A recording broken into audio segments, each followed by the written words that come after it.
वो भाई इसे पीर कहते हैं, इसे पीर कहते हैं।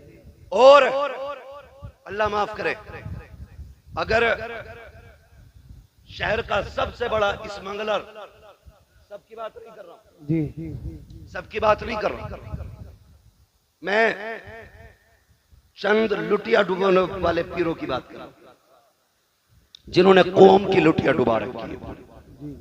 और हमारा काम है समझाना, इसलिए कह के जा रहा हूं, हम सिलसिलों के मुखालिफ नहीं, हम तो नस्ल दर नस्ल बुजुर्गों से जुड़ने वाले लोग हैं। हम बुजुर्गों के दामन से वाबस्ता हैं और यही जिम्मेदारी और कोशिश उलमा की रहती है कि अपनी कौम को अल्लाह वालों से जोड़ा जाए। बेशक यही कोशिश रहती है सब। मैं अगर शहर में सबसे बड़ा स्मगलर है और पीर साहब से गहरे ताल्लुकात, तो एक बार भी हजरत ये नहीं कह सकते कि भाई ये काम बंद कर दे, क्योंकि वो रूठ जाएगा, वो रूठ जाएगा। इतनी हिम्मत नहीं है। मैं तो दावे के साथ कहता हूं, अगर हर पीर अपने मुरीद से गलत कामों को छोड़ने की सख्ती से ताकीद कर दे और ये कह दे तेरे घर का पानी तब पीऊंगा जब तू ब्याज लेना बंद कर देगा, जब तू रिश्वत का बाजार ठंडा कर देगा तब मैं तेरे घर पानी पीऊंगा, मेरा ईमान कहता है भले बच्चों को चटनी से पाले, अपने बच्चों को हराम के लुक़मे नहीं खिलाएगा वो बंदा। क्या बात है, सुभान अल्लाह, सुभान अल्लाह। लेकिन इस पे सख्ती नहीं, बस मैं आपसे चंद बातें करना चाहता हूं, बहुत गौर से मेरी बात भाई, हल्का इको कम कर दीजिए, पीछे वाले लोग कह रहे हैं कि आवाज साफ नहीं आ रही। तवज्जो है सारे लोगों की, वैसे मेरे हिसाब से तो बहुत अच्छी आवाज है, तवज्जो है सारे लोगों की ना। हम अपने बच्चों को क्या सिखाते हैं? दौलत का भी एक नशा है जिसका खुमार शराब से ज्यादा होता है, ये याद रखना। दौलत का भी अपना नशा है, इसका खुमार शराब से ज्यादा होता है। अगर इसकी लत किसी को लग जाए ना तो फिर बेड़े गरक कर देती है, नस्लें फिर बचा नहीं करती, फिर बेड़े गरक हो जाया करते। हम जानते हैं, हमारे घर में बच्चा पैदा हो, हमें 3 साल से इंग्लिश मीडियम की फिक्र और पूरा घर उसकी नौकरी में लग जाता है।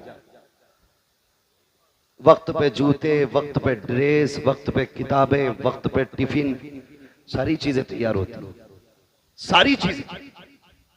उसके बावजूद भी अगर बच्चे की तरफ से कोई कमी हो जाती है तो माँ बाप उल्टे बच्चे से निहोरे करते, उसी को राजी करने की कोशिश करते। आपसे एक बात कहूं, हमारे बच्चे स्कूल जाते हैं कि नहीं?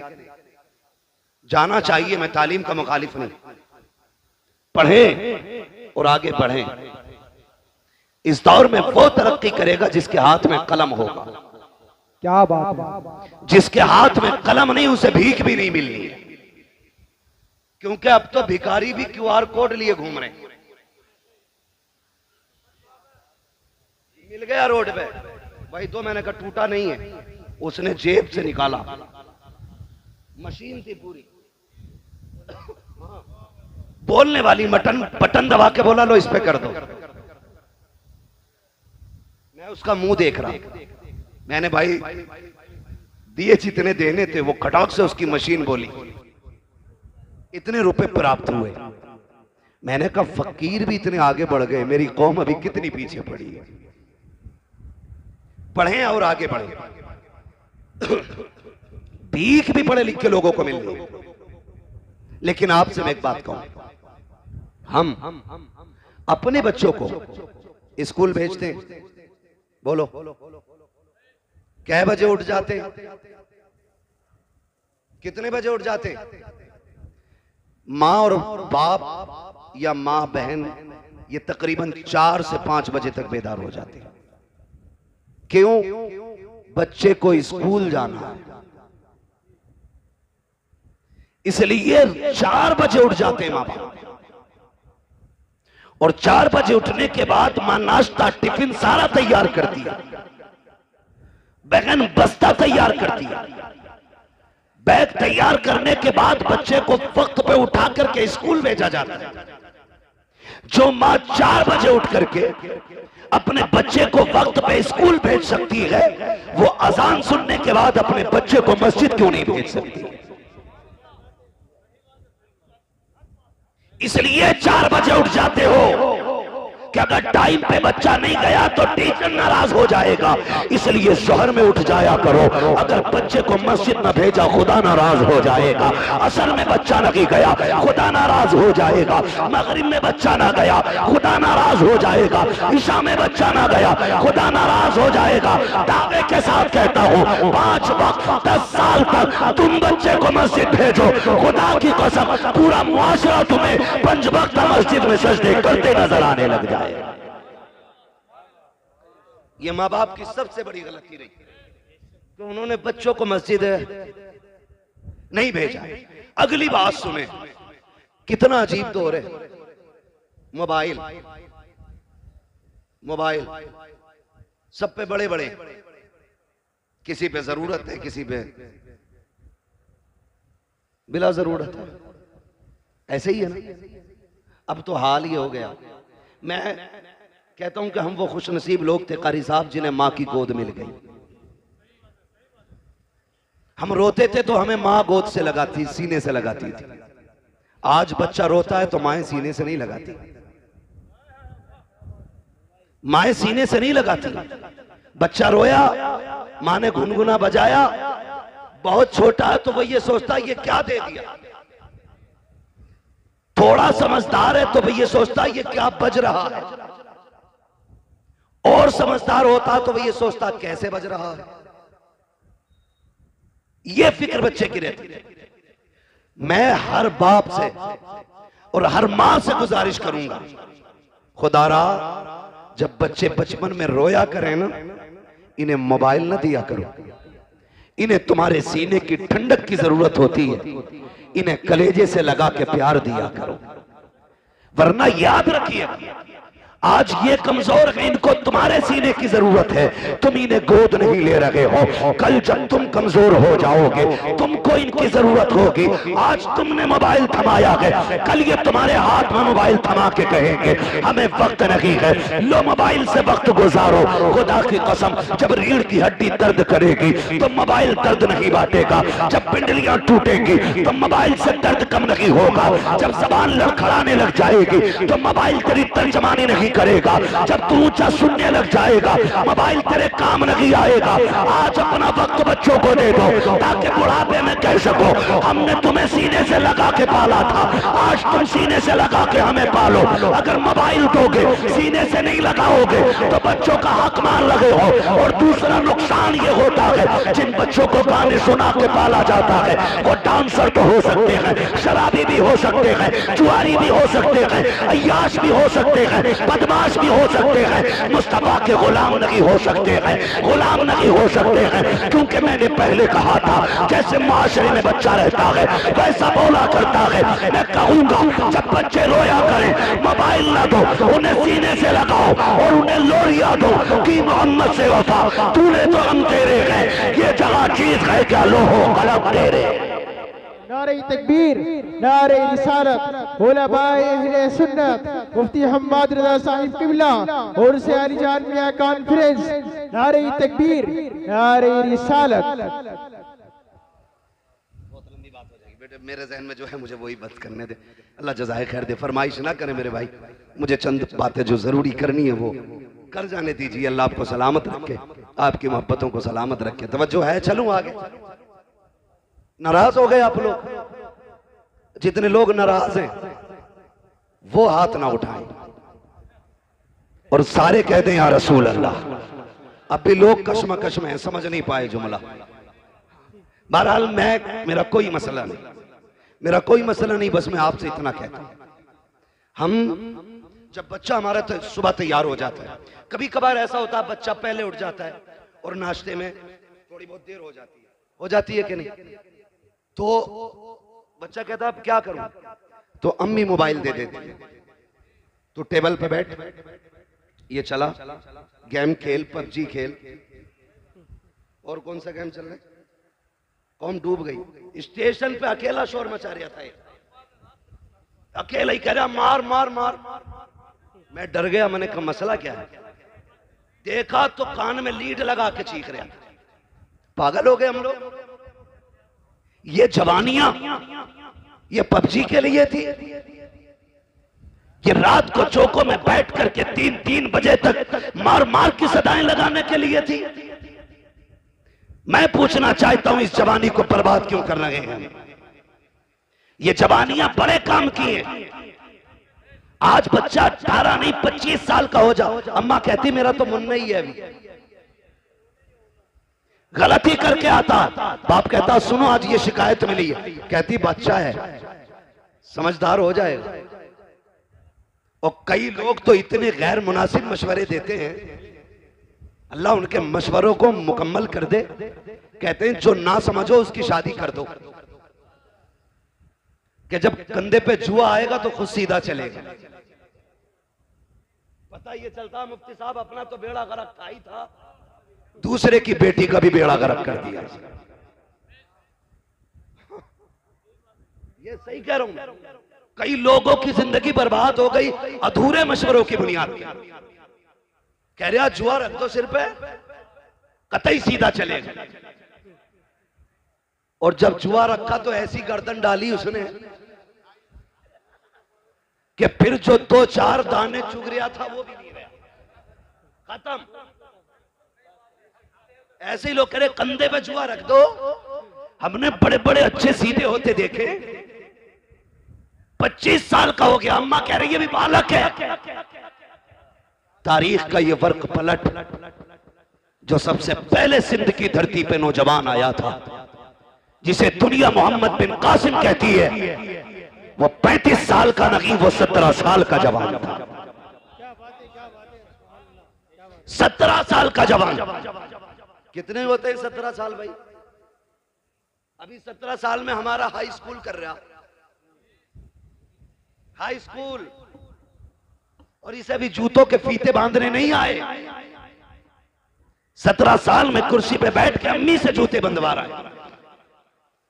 वो 17 साल का मोहम्मद बिन कासिम जब समंदरों का सीना चीर करके सिंध की धरती पे आया, कुछ तो ये देख रहे थे ये कर क्या सकता है, और जब पलट के जा रहा था तो सब कह रहे थे ये क्या क्या करके जा रहा है,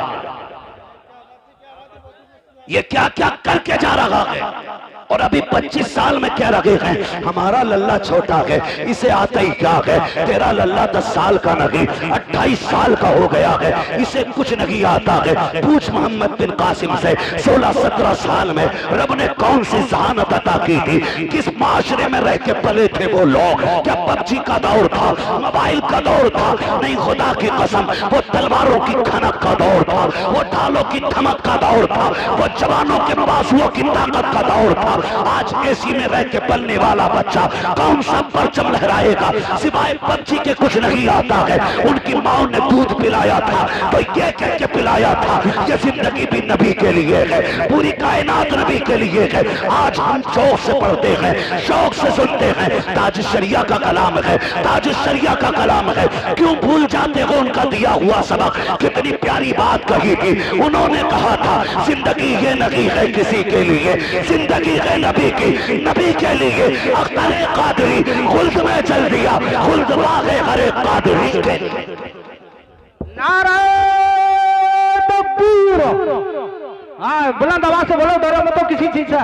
नारे तकबीर, नारे रिसालत, फैज़ाने आला हज़रत, मसलके आला हज़रत, फैज़ाने तादो सरिया, मोहम्मद रसूल, मोहम्मद रसूल, स्वार की सरजमीन, नारे तकबीर, सुभान अल्लाह सुभान अल्लाह। ईमान ताजा कर दिया।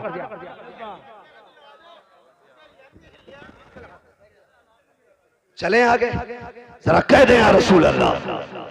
हमने क्या पढ़ाया बच्चों को, हमने क्या पढ़ाया? ताजुश्शरिया ने भी बेदार किया, आला हजरत ने भी बेदार किया। आला हजरत से चिढ़ने की जरूरत नहीं, उन्हें पढ़ने की जरूरत है। उन्हें कारी साहब पढ़ने की जरूरत है, बिला वजह में दूर दूर से चिढ़ते।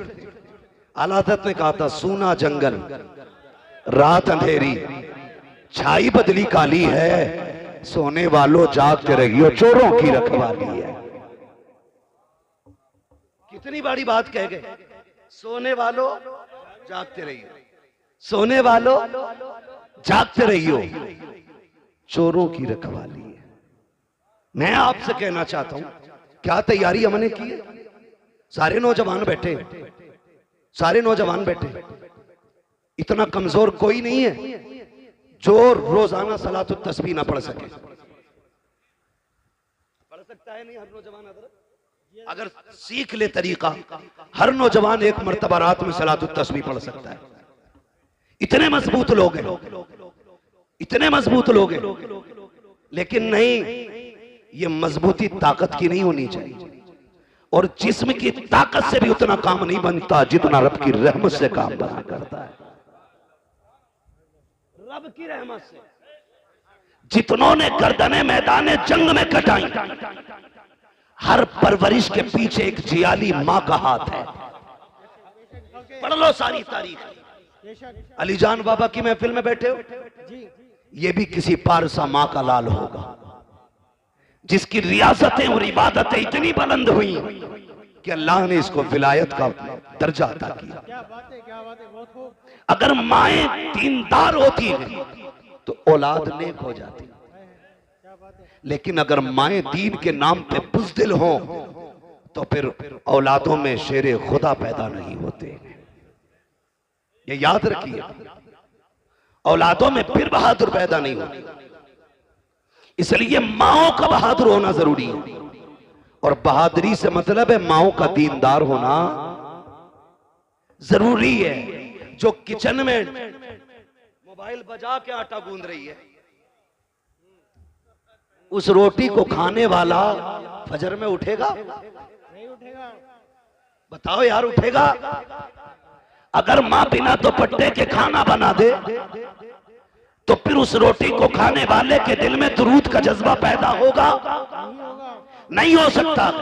अगर चाहते हो तेरे लुकमे के अंदर इबादत का नूर पैदा हो तो फिर माँ से कह के कनीज़े फातिमा ज़हरा बन, बहन से कह के कनीज़े फातिमा ज़हरा बन। जाओ जाकर के बेटियों को बताओ कि रोटियां बनाया करो तो सर से दुपट्टे नहीं उतरने चाहिए। आज घरों में ऐश के साथ रहने के बावजूद हमारी घर की बेटियों के सरों पे दुपट्टे नहीं रखे, हया का चादर उनके सर से उतर चुकी है। आज मैं आपसे कहना चाहता हूँ, दुनिया फिलिस्तीन के लिए रो रही है, लेकिन मैं ये कहता हूँ जितनी बहादुर माएं फिलिस्तीन की जमीन ने पैदा की है, आज तक कोई जमीन पैदा नहीं कर रही है। उनके हौसलों को सलाम, उनकी जुर्रतों को सलाम, उनकी बंदगी को सलाम, रब से मोहब्बत को सलाम। एक बेटी का इंटरव्यू आया, उससे पूछा गया था हर वक्त नकाब में क्यों नजर आती हो? उसने कहा था तुम सफर की बात करते हो, हम तो बिस्तर पे भी लेटते हैं, तो नकाब पहन के लेटा करते हैं। का नकाब पहन के क्यों लेटती हो? किसी ने सोचा था कि शायद यह जवाब देगी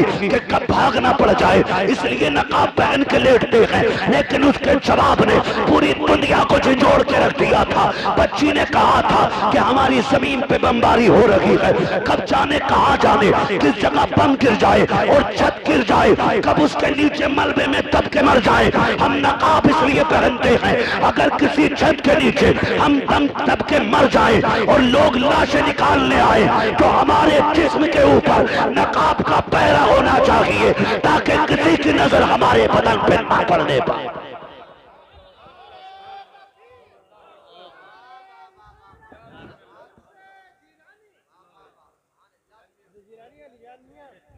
तवज्जो है ना आप लोगों की?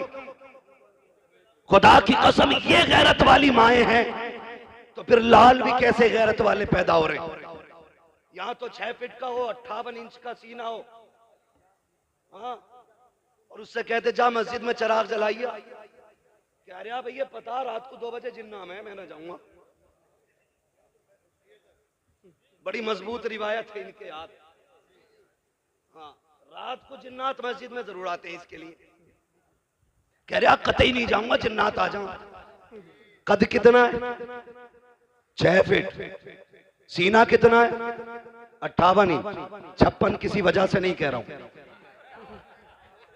58 इंच सीना, कद 6 फीट, कद 6 फीट। अच्छा खासा लईन शहीन, चराग जलाते तो कह रहा जिन्ना में। ये इसका नजरिया है। उन माओ के लालों को देखो, उम्रें 6 साल है, कद 1.5 फीट है, छोटे छोटे हाथ हैं, खा नहीं पा रहे हैं, बोनिया दूध की हाथों में है, हाथ में दूध का फीडर लेकर के बड़े बड़े बहादुरों के आगे AK-47 लिए दुश्मन सामने खड़े हैं। किसी के हाथ में बम है, किसी के हाथ में गन है, लेकिन उन माओ के लालों को सलाम करो। 6 साल की उम्र में भी आंखों में आंखें डाल के कहते हैं तूने समझ क्या रखा है, हमने मोहम्मद का कलमा पढ़ा है, हम जान दे सकते हैं, ईमान नहीं दे सकते। मगर कब होगा? जब माएं नेक होंगी, जब माएं नेक होंगी। दादी कितनी नेक है पता है? पोते की शादी आ जाना, पैर नीचे नहीं रख रही है, कारी साहब को उड़ उड़ के कह रही है 7 दिन पहले गीत शुरू कर दो।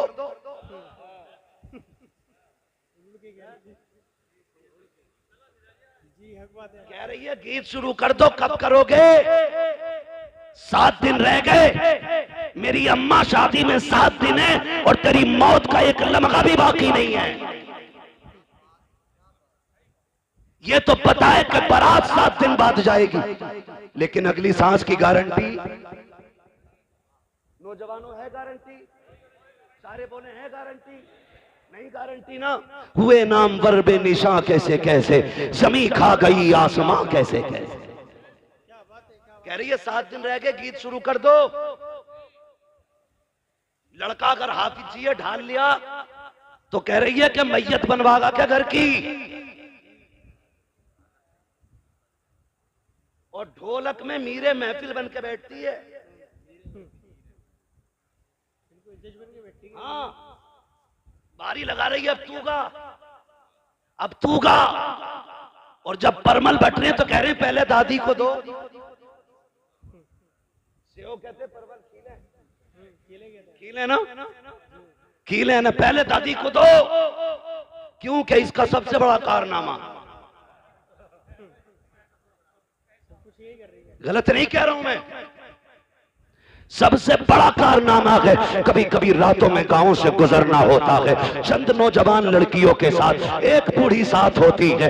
3 बजे 2 बजे दौड़ती चली जा रही है, लड़कियों से आगे अम्मा जा रही है। पूछो क्या मामला है, ये किधर से आ रहे हैं? कहा आज गांव में गीत चल रहे थे, अम्मा वहीं से आ रही है। छोटी नाली हो या बड़ी नाली, ऐसे कूदती जा रही है जैसे हिरन जा रहा है दौड़ता हुआ। ये जो दौड़ के जा रही है, अगर इस अम्मा से कहो कि चल उठ के मुसल्ले पे नमाज पढ़ ले, गैरत कहती घुटने काम नहीं कर लगे हैं, कुरान पढ़ ले, कहती है टिपता नहीं है मुझे। रात के अंधेरे में बिना चराग के तुझे नालियां टिप जाती है, दौड़ करके आधा किलोमीटर तू कीले लेने चली जाती है। वो गैरत कर, तूने मदीने वाले का कलमा पढ़ा है। कहावत ये है कि मुंह में दांत नहीं, पेट में आग नहीं, मरने का वक्त आ गया है। एक पैर छिलके पर है, दूसरा कब्र में है, कब जाने मौत का पैगाम आ जाए। ए मेरी माँ मुसल्ला बिछा ले, रब को मना ले, पूरी जिंदगी गुनाह किए गए, आज रो के रब को दिखा दे। खुदा की कसम कब्रिस्तान में जा, दफन हो जा, रब को राजी करके जा। अगर बत्ती की जरूरत नहीं है, तेरी कब्र से मुझको अंबर की खुशबू आनी शुरू हो जाए। टाइम कम है, मेरा वक्त हो चला है, मैं बहुत कम वक्त में पूरी बात कर लूं अपनी। तवज्जो है सारे लोगों की? ये है दीनदारी हमारी, ये है दीनदारी। और अल्लाह सलामत रखे इन उलमा को। ये हर शादी पे लड़ते हैं किसी ना किसी से, कभी मेहर को लेकर लड़ जाते हैं, कभी निकाह पढ़ाने के पैसे को लेकर लड़ जाते हैं। इनकी गलती यह है कि ये 5000 मांग लेते हैं और ये शराफत से 5000 मांगते हैं। हमारी कौम उसे देती है 50,000 जो नंगा हो के ढोलक बजाने आता है। बुरा मत मानिएगा, ये कड़वी सच्चाई है। डीजे वाले को 20 दे देंगे, अगर पैसे वाला तो कह रहा तो नाचने वाली भी लाना, महफिल में रंग आना चाहिए। रंग इतनी लठियां चलेंगी मरने के बाद कि सारे रंग तेरे कब्र में नजर आएंगे। मैं देखो जी, मुझे चापलूसी नहीं आती है। मैं तुम्हें झूठी सच्ची बातें कह के और राजी करके नहीं जा रहा हूं। मैं आईना को दिखाऊंगा दाग चेहरे के, जिसे खराब लगे सामने से हट जाए। हाँ, सीधी सी बात है। वो भाई तो करते क्या, दे दबा दब ढोल बज रहा, दे दबा दब, रुक थोड़ी रहा डीजे। पहले देखो हो क्या गया, पानी बिल्कुल मर गया, गैरत का बचा ही नहीं, आंखों के हया का पानी खत्म हो गया। पहले जब बेटियां रुखसत होती थी ना, ये सफेद बालों वाले लोग ना मेरी बात की तस्दीक करेंगे, अगर याद रहा होगा इन्हें तो, वरना इस जमाने ने क्या क्या भुला दिया है। जब बेटियां रुखसत होती थी 8 दिन पहले बाप रोना शुरू कर देता था। 3 दिन से मां खाना नहीं खाती थी, भाइयों की आंखें सुर्ख रहती थी रोते रोते। बाप कभी खेत में बैठ के रो रहा है, कभी बैठक बंद करके रो रहा है, कभी रात के सन्नाटे में मुंह पे कपड़ा डाल के रो रहा है। कोई कहता था क्यों रो रहा है, कहता था जिसे 22 साल सीने से लगा के पाला, आज वो बेटी जाने वाली है।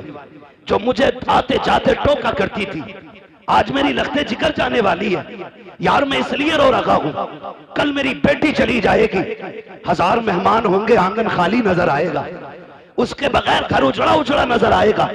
ये सोचकर बाप 8 दिन से रोया करता था। जरा याद करो आज की बेगैरती को, और याद करो उन लोगों की कुर्बानियों को। जब बेटी की रुखसती के 5 दिन या 8 दिन रहते थे, बाप रोज तहज्जुद पढ़ने मस्जिद जाता था और मुसल्ला बिछा के इतना रोता था कि उसकी सिसकियां मस्जिद के बाहर तक सुनाई देती थी। लोग पूछते थे यार क्या मांगता है, खाने का भी इंतजाम हो गया, सारा जहेज आ गया है, अब क्यों रो रहा है। वो कहता था जो मेरे बस का है मैंने कर दिया है, अब जो रब की मर्जी पे है वो मांगने गया था। कहा क्या मांगने गया, कहा मैं रो के कह रहा था मालिक इसने 22 साल 25 साल 18 साल मेरे घर गुजारे, अल्लाह मैंने चटनी से भी खिलाई तो इज्जत से खिलाई थी, रूखी रोटी भी खिलाई तो बेटी को इज्जत से बैठा के खिलाया था, अब गैरों के हवेली जा रही है। रब से ये कहने गया था ए मेरे मालिक पहले मेरी बेटी को सोने के लुक़मे ना मिले, चटनी के लुक़मे दे देना, मगर मेरी बेटी को इज्जत के लुक़मे अता फरमा देना। मैं रो के बेटी के लिए इज्जत के लुक़मे मांगता रहा। आज मैं पूछना चाहता हूँ, कल बेटी रुखसत होने वाली होती है और बेगैरत भाई डीजे बजाता है, जश्न मनाता है, क्यों गैरत मर चुकी है, बगैर रुखसत हो रही है, या मुसीबत को सर से डाल रहे हो इसलिए जश्न मना रहे हो। यही वजह है कि बहनों के घर भी बर्बाद रहते हैं और उनके मैके भी बर्बाद रहते हैं। अगर ये चाहते हो कि बहन बेटियों के मैकों में आबादी रखे तो गाने ना बजा, डीजे ना बजा, मुसल्ले बिछा, रो के दिखा, रब को आवाज दे। खुदा की कसम जिसने दुनिया बनाई है वो तेरी बेटी के मुकद्दर को फिर से बना भी सकता है। सवार शर्म आनी चाहिए हमारी। फिलिस्तीन में बम गिरते रहे, मेरी कौम डीजे पे नाचती रही, बच्चों के हाथ पैर कटते रहे, मेरी कौम डीजे पे नाचती रही। कौन सा मुंह दिखाएंगे हम हुजूर को, मुझे भी तो बताओ ना। अगर किसी फिलिस्तीनी ने आका की कलाई पकड़ के ये कह दिया ना हुजूर हम तो पानी पानी को तरस रहे थे और ये शराब के नशे में डूबे हुए थे, खुदा की कसम कोई बचाने वाला नसीब नहीं होगा, कोई नहीं होगा बचाने वाला नसीब। वो फिलिस्तीन का भूखा बच्चा जिसको 1 रोटी मिली और न जाने कितने दिन के बाद मिली थी, वो रोटी को देख के इतना खुश हो रहा था छोटा सा बच्चा कि लोग 10 लाख की फ्री मिलने वाली गड्डी को देख के इतना खुश नहीं होंगे। किस कमाल की उसकी भूख थी कि वो 1 रोटी के लिए इतना उछल उछल के मुस्कुरा रहा था, हंस रहा था, कभी चूमता था कभी सीने से लगाता था। क्या भूख थी उसकी। अब मुझे रुक के जरा बताओ, फिलिस्तीन के लोग तो 1-1 रोटी को तरस जाएं, 1-1 घूंट पानी को तरस जाएं, और मेरी कौम बरातों में जाकर के गैर के फ्री के खाने को डोंगों के डोंगे टेबल के नीचे फेंके। कौन से मुंह से हुजूर का सामना करोगे, किस मुंह से कब्र में जाके आका से कहोगे कि प्यास लगी है या शफाअत चाहिए। ओ भाई याद रखो मेरे इमाम ने कहा था आज ले उनकी पनाह, आज मदद मांग उनसे, कल न मानेंगे कयामत में आकर मान गया।